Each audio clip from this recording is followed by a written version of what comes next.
Amara Jackson boarded the flight from Philadelphia to Chicago, feeling a mix of excitement and tension. This trip wasn't just another business meeting, it was a major opportunity. She was set to present before the executives of Davenport Financial, one of the top financial firms in the country. If she succeeded, it would secure a significant contract and mark a new milestone in her consulting career. She quickly located seat 14C, an aisle seat with extra legroom, a space she had carefully reserved weeks in advance. She knew she would need room to stretch out and work comfortably on her laptop, making last-minute refinements to her presentation for the next day. Just as she powered on her computer, a sharp voice cut through the cabin from above. "Excuse me, my daughter needs this seat. Would you mind switching?" Amara looked up. Standing in the aisle was a middle-aged woman with perfectly styled blonde hair and designer sunglasses perched on her head. Beside her, a young girl, no older than 8, clutched a pink backpack, eyes cast downward, visibly uncomfortable with the situation. Amara's voice remained calm but firm. "I'm sorry, but this is the seat I reserved." The woman arched an eyebrow, her gaze sweeping over Amara's tailored suit and neatly braided hair. Then she leaned in slightly, lowering her voice just enough to sound discreet, yet still loud enough for nearby passengers to overhear. "My daughter gets very anxious when flying. She needs to sit by the window. Surely you can understand?" Amara felt the weight of the implication in those words. This wasn't just about a nervous child. It was about an unspoken expectation that she, a black woman, should be the one to accommodate, to step aside, to put someone else's needs ahead of her own. She met the woman's gaze, unwavering. "I understand, but this is my assigned seat, and I won't be switching." A flicker of irritation flashed across the woman's face. She folded her arms, her tone growing sharper. "I need to speak to a flight attendant." "Be my guest," Amara replied smoothly, turning back to her laptop. But even as she forced herself to focus, she could feel the shift in the atmosphere around her. The weight of silent glances. Some passengers stole quick looks, curious. Others averted their eyes, avoiding involvement. She knew this wasn't just about a seat. And deep down, she had a feeling. This was only the beginning. The woman, still blocking the aisle, took a deep breath as if trying to compose herself. She turned to her daughter, gently patting the little girl's shoulder before looking back at Amara, her eyes now filled with a mix of frustration and expectation. "She's terrified of flying, do you understand? She needs the comfort of the window seat. Can't you help a child?" The words hung in the air like an unspoken accusation, as if Amara was heartless for refusing. But Amara knew this wasn't just about a seat. It was about the way this woman spoke to her, with the absolute certainty that she had the right to ask, that somehow Amara was the one who should step aside. "Ma'am," Amara said, her voice measured and steady, "I completely understand your daughter's anxiety, but I have my own reasons for booking this seat, and I'm not able to switch." The woman's face hardened. It was clear she wasn't used to being told no. A tense silence settled between them before she straightened up, folding her arms across her chest. "Unbelievable," she muttered, loud enough for nearby passengers to hear. "People these days have no kindness left." A few heads turned, eyes flicking between Amara and the woman, waiting for her response. She could feel the tension thickening in the air, but she wasn't about to back down. "Then I'll speak to a flight attendant," the woman declared coldly. She spun on her heel and marched down the aisle, radiating the confidence of someone who believed they were about to win. Amara let out a slow, steady breath, forcing herself to refocus on her laptop, but she knew this wasn't over. It never was. She tried to concentrate on the glowing screen before her, but the weight of unspoken judgment still lingered around her. The once hushed conversations among passengers had quieted even further, as if everyone was waiting to see what would happen next. She had seen this kind of situation before. She had lived it. It wasn't the first time she had been put in an uncomfortable position, the unspoken expectation that she should be the one to yield, as if that was simply the natural order of things. But she didn't have to. She had paid for this seat. She had every right to be here. The sound of approaching footsteps echoed down the aisle. Amara looked up. The woman was returning, and this time she wasn't alone. A flight attendant walked beside her, her expression neutral yet professional. She was young, with neatly tied back hair and a name tag pinned precisely onto her uniform. "Hello, my name is Michaela," the flight attendant greeted, her voice pleasant yet unreadable. "I understand there's a concern about seating?" The woman wasted no time, her voice rising just enough for everyone nearby to hear. "Yes, exactly," the woman exclaimed, her voice rising just enough for the nearby passengers to hear. "I told her that my daughter needs this seat because she gets anxious when flying. Isn't a scared child more important? But she cast a pointed glance at Amara, absolutely refuses to switch." Michaela turned to Amara, her expression neutral. "Ma'am, may I see your boarding pass, please?" Without hesitation, Amara nodded, silently reaching into her bag and handing over her boarding pass. Michaela glanced at it, then gave a confirming nod. "Yes, that's correct. Your assigned seat is 14C. She then turned to the woman. "Ma'am, may I see your boarding pass as well?" For the first time, the woman hesitated, just for a second, before pulling out her own pass. Michaela took a quick look and read the details aloud. "All right, so you and your daughter are seated in row 22, seats A and B." The woman's frown deepened. "But those seats don't recline properly. She needs the window to feel comfortable." Michaela maintained her professional, unwavering smile. "I understand. However, per airline policy, every passenger is entitled to the seat they reserve. She is not required to move if she chooses not to." A hush fell over the surrounding rows. A few passengers exchanged glances, as if realizing this encounter had just taken an interesting turn. The woman seemed momentarily at a loss. The confidence she had displayed moments ago visibly faltered, but she quickly recovered, crossing her arms as she fixed Michaela with a challenging stare. "So this is how your airline treats passengers? You're saying an adult's comfort is more important than a child's needs?" Michaela's voice remained calm and measured. "All passengers are equally important, ma'am. However, assigned seats must be honored. If you'd like, I can check with other passengers to see if anyone is willing to switch with you." The woman pressed her lips into a thin line, clearly dissatisfied with the response. But she was also beginning to realize that she was losing control of the situation. Amara remained silent. She knew that any reaction from her could be twisted, turned into proof that she was being difficult or unreasonable. If she said anything, the woman might use it as an opportunity to paint herself as the victim, shifting the weight of public opinion in her favor. Instead, Amara simply met Michaela's gaze and said, "Thank you." Michaela nodded, then turned back to the woman. "Ma'am, I'll check in again once I finish assisting other passengers. If you need further assistance, please let me know." Michaela walked away, leaving behind a heavy silence. For a moment, the woman remained frozen, as if she couldn't quite believe what had just happened. Then, she took a deep breath, shot Amara one last icy glare, and turned sharply back toward her assigned seat, dragging along the little girl, who had remained silent through the entire ordeal. Amara inhaled slowly, willing her heartbeat to steady. She turned back to her laptop, trying to refocus on her work. But even as the words appeared on the screen, she could still feel the weight of the stares around her. Some held quiet approval, others seemed contemplative, maybe even conflicted, and some, she knew without a doubt, were silently judging her, seeing her as the selfish one. But it didn't matter. She had nothing to apologize for. Amara did her best to immerse herself in her presentation, but the atmosphere around her remained thick with tension. She could sense the lingering glances, some quick and curious, others more deliberate, some filled with quiet understanding, and others laced with cold judgment. Across the aisle, an older gentleman with silver hair and a kind face had been watching her. When their eyes met, he gave her a small, knowing nod, a silent gesture of support from someone who understood. But not everyone reacted the same way. A few rows ahead, another woman leaned toward her husband, whispering something in hushed tones. Amara couldn't hear the words, but she recognized the look, a subtle, yet unmistakable exchange. She had seen it before. She had felt it before. It was the same look that followed any black woman who refused to shrink herself to make others comfortable. If she had given up her seat, she would have been seen as kind. But because she stood her ground, she was instantly labeled as difficult. A problem. A voice pulled her out of her thoughts.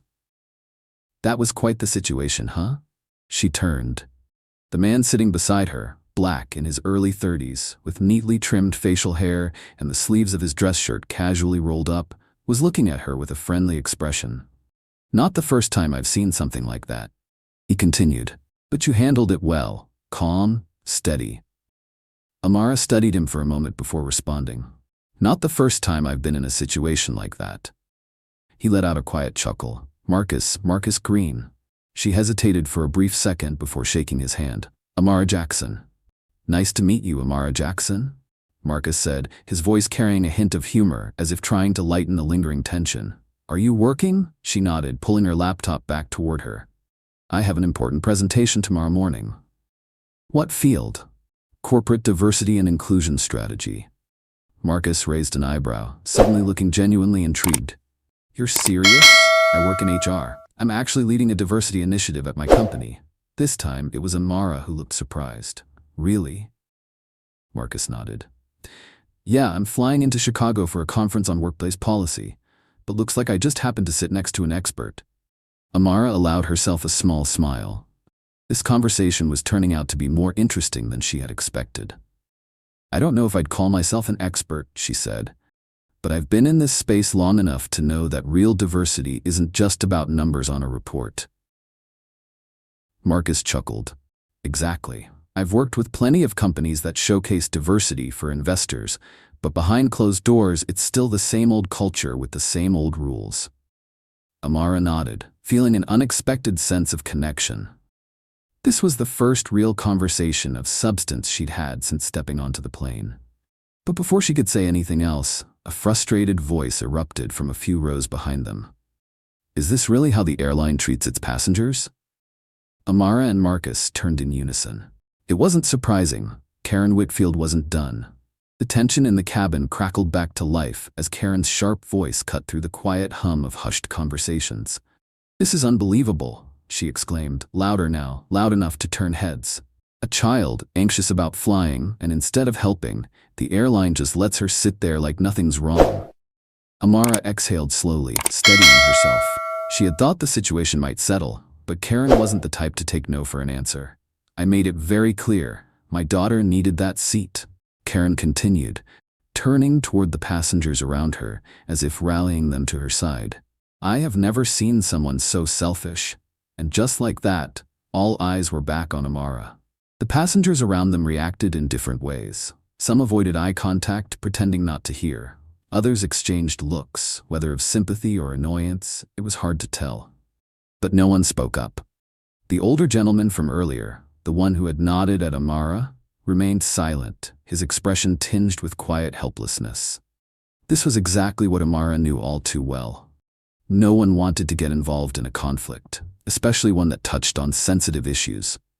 They might recognize that Karen was being unreasonable, but they wouldn't intervene. Marcus leaned back in his seat, watching Karen with an almost amused calmness. "Maybe it's best if you return to your seat instead of continuing to disrupt the cabin like this." Karen snapped her head toward him, eyes flashing. "I wasn't talking to you." "But you are disturbing everyone in this cabin," Marcus responded, his tone steady and matter-of-fact, not the slightest hint of irritation. Karen took a deep breath, as if trying to reel in her anger. Then, folding her arms tightly, she gritted out, "We'll remember this the next time we book a flight." Michaela, the flight attendant, had just returned from the front of the cabin. She had likely heard the commotion. She stepped forward, her voice gentle yet firm. "Ma'am, I understand that you're upset, but I need to ask you to return to your seat. We are preparing for takeoff." Karen glanced at the flight attendant, then at Amara, as if hoping for a last-minute change of heart. But Amara said nothing. She simply held her gaze, unwavering, unbothered.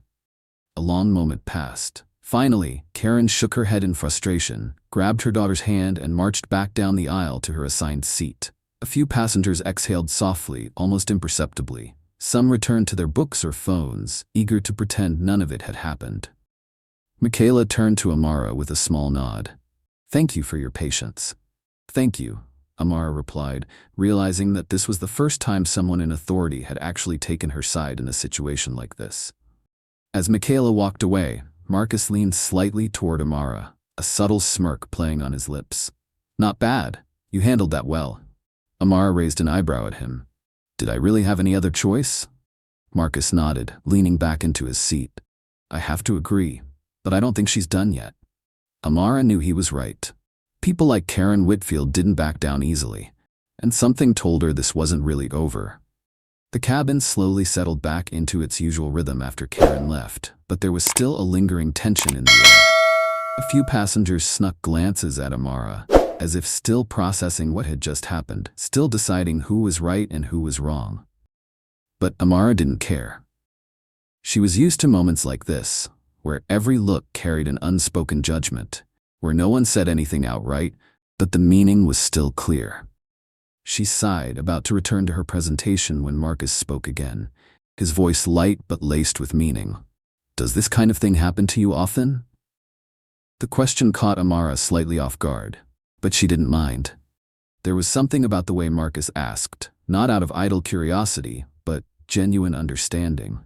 Not all the time, she replied, eyes still on her laptop screen, her tone edged with dry humor. But often enough that I'm never surprised anymore. Marcus let out a quiet laugh. Unfortunately, I get it. She looked up at him. You've been in situations like this before? He shrugged. I work in HR. Trust me, I've seen enough bias play out firsthand to write an entire book about it. Amara chuckled. Same, except instead of writing a book, I consult on how to fix it. Marcus raised an eyebrow, genuinely intrigued. Diversity and inclusion consulting? She nodded. I'm heading to Chicago to pitch a strategy to a major financial firm.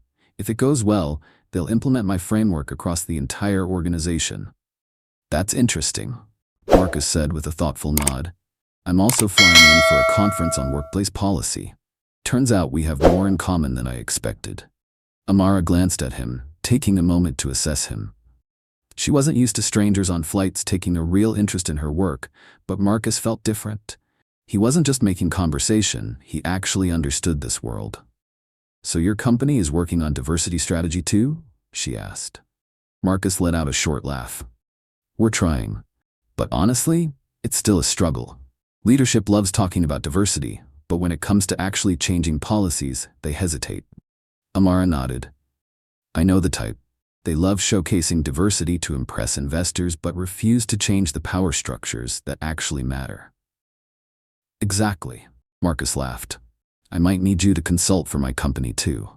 Amara smiled, but before she could respond, a voice cut through the cabin. Unbelievable. Both she and Marcus turned. Karen Whitfield. She stood in the aisle, arms crossed tightly over her chest, her face hardened with quiet fury. You might think you've won, Karen said, her tone laced with condescension. But don't think for a second that this is over.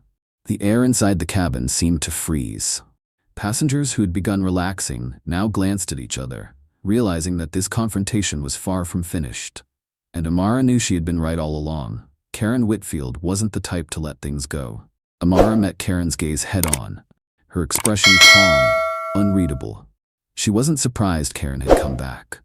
People like her never walked away from something they considered a personal insult. But this time, Karen wasn't raising her voice. She wasn't making a spectacle, wasn't trying to turn the cabin against Amara.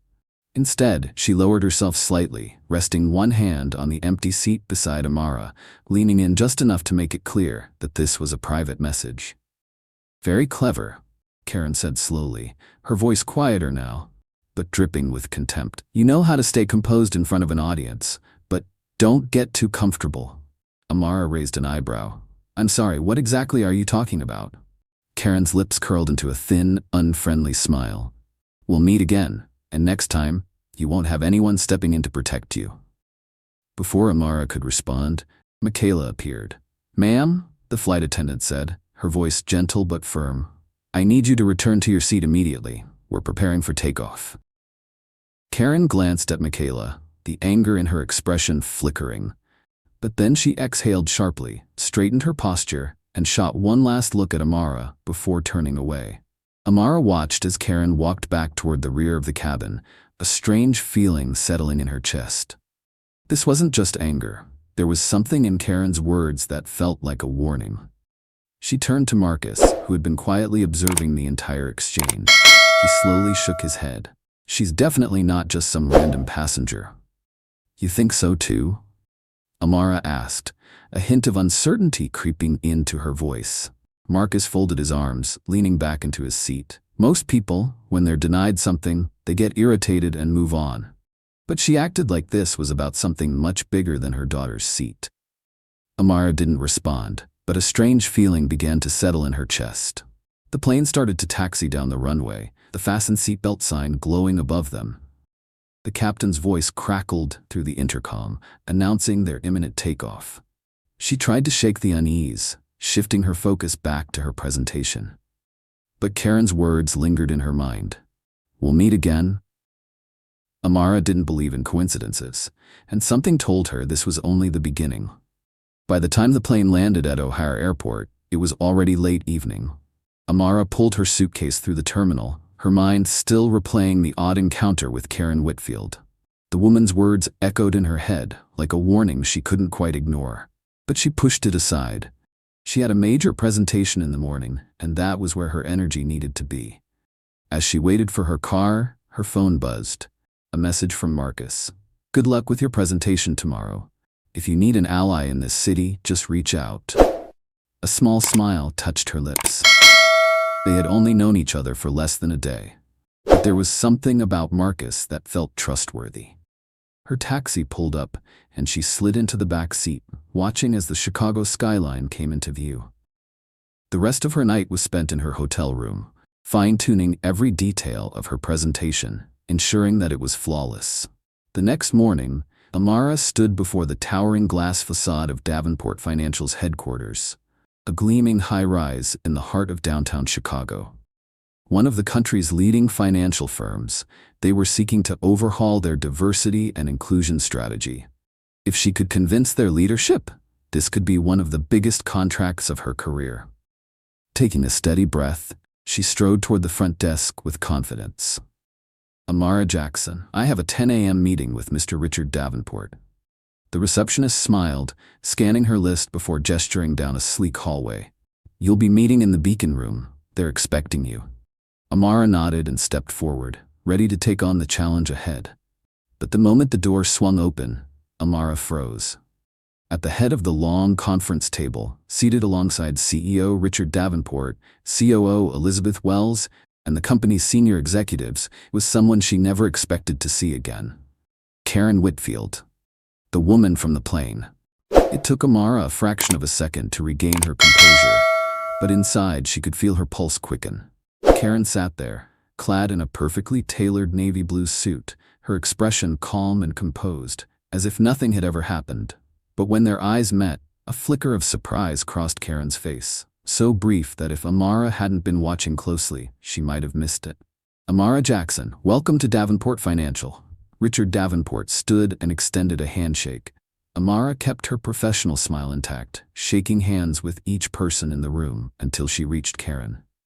Karen's hand was colder than she expected. The handshake lasted only a second, but it was long enough for Amara to recognize one thing. This was just the beginning. We meet again, Karen said, her tone even, though something lurking beneath the surface made it clear this wasn't just small talk. Small world, Amara replied, not giving anything away. Richard, oblivious to the undercurrent of tension, chuckled. It's great that you and Karen are already acquainted. That should make everything easier. Or far more complicated, Amara thought. She knew now that this wasn't just a presentation. It had become a game of strategy, and she had no intention of losing. Taking a slow, steady breath, Amara maintained her poised professional demeanor as she stepped into the Beacon Room. The floor-to-ceiling glass walls reflected the bright Chicago morning, giving the room a sleek, powerful atmosphere. Seated at the long, polished conference table were 5 key executives, the decision-makers who would determine whether her strategy would be adopted or dismissed. At the center was Richard Davenport, a man whose silver hair and commanding presence exuded authority. Beside him sat Elizabeth Wells, the company's COO, her sharp gaze assessing Amara with a mix of interest and professional courtesy. And across from them, Karen Whitfield, poised, polished, expression unreadable. Her hands rested neatly on the table, her posture perfect, offering no visible sign of the confrontation from the day before.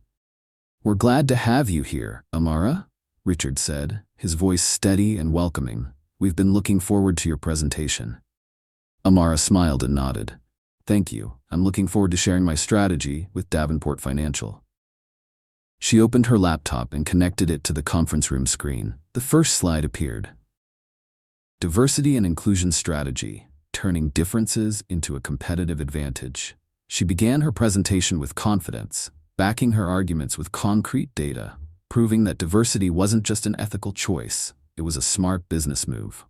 A study by McKinsey found that companies with ethnically and gender-diverse leadership teams outperform less diverse companies by 35% in financial performance, she explained. Richard Davenport nodded, intrigued. Elizabeth Wells scribbled notes in her notebook. But Karen sat perfectly still, occasionally glancing at her documents, occasionally looking at Amara. No expression, no outright objections, but no indication of support either. Amara continued, transitioning to the difference between performative diversity and true inclusivity. She laid out a comprehensive strategy. Intentional recruitment to expand opportunities for underrepresented groups. Mentorship and leadership development programs to ensure talent isn't wasted. Inclusion metrics to measure real progress instead of just counting diverse hires. The room was engaged. Then, as she moved into the implementation roadmap, Karen finally spoke. "Your strategy is ambitious," she said slowly. It wasn't a compliment. Amara turned to her, maintaining her professional demeanor. "I believe meaningful change requires a strong strategy." Karen tilted her head slightly. "But I wonder, are we trying to change too much, too fast? We already have diversity initiatives, seminars, workshops, conferences, so why the need for such a massive overhaul?" She was trying to derail the discussion. Amara knew this was a test. If she responded too aggressively, she risked alienating the decision-makers. If she said too little, Karen would control the narrative. She set the remote down on the table, meeting Karen's gaze directly. "I understand your concern, but let me ask you this," she said, her voice calm but piercing. "In the past 5 years, how has Davenport Financial's leadership diversity changed?" Silence. Elizabeth Wells raised an eyebrow, glancing at Richard. Richard flipped through the documents in front of him before exhaling. "Honestly, it hasn't changed much. We've hired more diverse employees, but they aren't advancing into leadership roles." Amara nodded. "That's exactly why the old initiatives aren't enough," she said. "If we only focus on recruitment, but fail to create real pathways for advancement, then we're just filling quotas, not driving meaningful change." The room fell silent. Elizabeth Wells leaned back in her chair, studying Amara, then slowly nodded. "You're right," she said. "We need to do more than just host workshops and put up posters about diversity." Amara felt the momentum shifting in her favor. But she also knew Karen wouldn't go down without a fight. And, right on cue, Karen spoke again. "It sounds great in theory," she said. "But we need to consider feasibility. You're talking about restructuring an entire system. How long before we see real results?" Amara allowed herself a small smile. "You'll see significant changes within 18 months, she said, enunciating every word. "If implemented correctly, you'll notice dramatic improvements in employee retention and internal innovation. This isn't hypothetical. It's what has already happened in financial firms that adopted similar strategies." Richard Davenport nodded, for the first time looking genuinely convinced. Karen remained silent, but Amara could tell she wasn't happy. Elizabeth Wells smiled, closing the folder in front of her. "I think this is worth serious consideration," she said. "Richard, we should discuss this internally and reach a decision by next week." Richard nodded. "I agree. Miss Jackson, your presentation was outstanding. We'll be in touch soon." Amara smiled, shaking hands with each person as the meeting wrapped up. But as she turned to leave, she felt Karen's eyes lingering on her. And for a brief moment, she knew this wasn't over. Amara stepped out of the conference room, keeping her professional smile intact, but inside, she could feel the tension simmering beneath the surface. She had done well. She had convinced the key decision-makers, but a part of her knew Karen Whitfield wasn't the type to back down so easily. As she entered the elevator, her phone vibrated with a text from Marcus. "How'd it go? Did you blow them away?" She smirked slightly, her fingers tapping on the screen. "Better than expected, but I have a feeling I just walked into a much bigger game." Just as she hit send, Elizabeth Wells, the COO of Davenport Financial, stepped into the elevator. She paused slightly when she saw Amara, then stepped in and pressed the button. "They were very impressed with you," Elizabeth said, crossing her arms, her tone thoughtful. "I hope so," Amara replied. Elizabeth studied her for a moment, then spoke slowly. "You know, I've worked with Karen for years. She's very skilled at holding on to power." Amara met Elizabeth's gaze, understanding the weight of those words. "She's not going to let this go, is she?" Elizabeth gave a small, knowing smile, one that lacked warmth. "What do you think?" The elevator doors opened. As Elizabeth stepped out, she turned back for one last glance. "A piece of advice," she said, lowering her voice slightly. "Be careful. Not everyone in that room wants to see you succeed." Amara nodded, a chill running down her spine. She had won this round, but this was far from over. As she stepped out into the Chicago sunlight, the warmth on her skin did little to chase away the unease creeping into her chest. Then her phone buzzed again, a call from an unknown number. She hesitated, then answered. "Miss Jackson, we need to talk." She recognized the voice immediately. Karen Whitfield. So the real battle had just begun. Amara tightened her grip on the phone, tilting her head slightly, keeping her voice steady despite the rising sense of caution. "Miss Whitfield," she said slowly. "I must say I wasn't expecting this call." Karen's voice came through smooth but with an edge, like a blade wrapped in silk. "We're both professionals, aren't we? I figured we should have a conversation before things go too far." Amara took a slow breath, stepping aside from the busy sidewalk to avoid the passing crowd. She looked up at the glass tower of Davenport Financial, the very place where, just minutes ago, she had stood in a room full of power, confidently leading the discussion. Now it was just her and Karen, and she knew this was the real confrontation. "I'm listening," Amara said, her voice calm. On the other end, Karen sighed as if she were trying to be patient. "I've been at Davenport Financial for over a decade, Miss Jackson. I've seen a lot of consultants like you, bright, ambitious, full of new ideas." She paused for a beat before adding, her tone unreadable. "And I've seen them fail." Amara frowned slightly. "What exactly are you trying to say?" Karen gave a soft chuckle. "I'm simply offering a warning. You're a smart woman, so I'll be direct. You may have Richard and Elizabeth's support, but I control the company's human resources. If I don't approve, if I don't facilitate the implementation of your changes, then your strategy will collapse before it even begins." A deliberate pause, "And I can make sure of that." Amara felt adrenaline surge through her veins. This was no longer a professional discussion. This was a threat. But instead of anger, she smiled. "Thank you for your honesty, Karen," Amara said, her voice calm but firm. "And let me be just as direct. I've met plenty of people like you, people who cling to power because they're afraid that any change might shake their position." On the other end, Karen was silent for a second, but Amara could sense the anger simmering beneath the surface. "But I'm not someone who goes down easily," Amara continued, her tone slow yet razor sharp. "I'm not here to take your power away. I'm here to help this company grow, to create a truly fair workplace. And if you plan to stand in my way, then you should be better prepared than this." A long pause stretched between them. Then Karen's voice came through, colder than before. "You're very confident, Miss Jackson. I'd like to see how long you can keep that up." The call ended. Amara stared at her phone screen, feeling the storm brewing on the horizon. But instead of fear, she felt a new surge of energy ignite within her. If Karen wanted a fight, she had chosen the wrong opponent. Amara stood still for a moment after the call ended, her body still carrying the weight of the tension. But then she took a deep breath, straightened her posture, and walked towards a nearby cafe, Lakefront Cafe, where she had arranged to meet Marcus. She needed to talk, not just to unload the tension but to strategize her next move. As she stepped inside, the warm lighting and the rich aroma of freshly brewed coffee enveloped her, momentarily washing away the stress clouding her mind. Marcus was already seated in a corner, a latte in front of him, eyes glued to his phone. But as soon as he saw her, he immediately looked up and smiled. "Look at you," Marcus said, half joking. "I'm guessing the presentation went well?" Amara sat down, placing her phone on the table, raising an eyebrow slightly. "Well, maybe. But I just got a personal call from Karen Whitfield, warning me not to be too ambitious with my strategy." Marcus set his phone down, leaning back in his chair. I'm guessing she wasn't calling to congratulate you? Amara let out a small laugh, but there was no humor in it. She wanted me to know that she can block me if she wants to. Marcus sighed, shaking his head. This is as old as time itself. A powerful woman sees another powerful woman, and instead of working together, she sees her as a threat.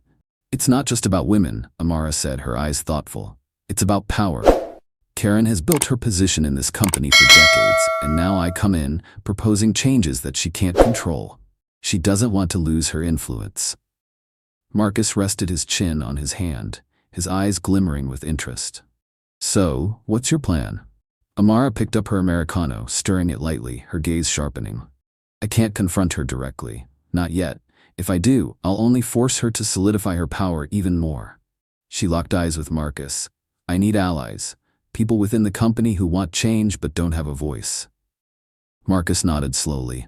So, you're going to chip away at her support from the inside. Amara took a sip of her coffee, then placed the cup down, a confident smile forming on her lips. Exactly. And she knew exactly where to start. 3 weeks later, Amara stood in the main conference room of Davenport Financial, the light from the glass walls pouring in, making the space feel open and full of energy. In front of her sat a group of mid-level employees, the people who were truly affected by the policy she was proposing. And they were the same people Karen had never cared to listen to. For the past few weeks, Amara had been building alliances from within, meeting with individuals who wanted change, but had never been given the opportunity to speak up. She had turned them into her strength. From the corner of the room, Elizabeth Wells watched quietly, nodding subtly, a silent show of support. Karen? She sat across from Amara, arms crossed, her eyes sharper than ever. She knew the game was shifting, and no matter how hard she tried, she couldn't stop an entire movement. As Amara finished her presentation, a brief moment of silence hung in the air, then the room erupted in applause. Richard Davenport was the first to stand, clapping, then Elizabeth, and one by one, everyone else followed. Amara took a deep breath. She had done it. She didn't just protect her career, she had paved the way for real change. Karen stood up, slowly walking toward her. She studied Amara for a long moment, as if weighing something in her mind. Finally, she extended her hand. Congratulations, Karen said, her voice no longer as cold as before. You won this round. Amara shook her hand, but she didn't smile. I didn't win. Everyone in this room did. Karen remained silent for a moment, then turned and walked away. As for Amara, she knew this wasn't the end. It was only the beginning of a new journey. Sometimes the smallest moments turn out to be the catalysts for the biggest changes. A seat on a plane, an argument that seemed insignificant, but in the end, it became an opportunity to stand up for something greater. Amara didn't just hold her ground. She turned a challenge into an opportunity. She refused to let fear or bias stop her. And if there's one lesson to take away from this story, it's this. Change begins with those who dare to speak up, who dare to stand for what is right. If this story resonated with you, don't forget to like, share, and subscribe to Aiva Stories so you never miss another inspiring story. Tell us in the comments, have you ever experienced a moment where you had to stand up for yourself? Thank you for watching. See you in the next story.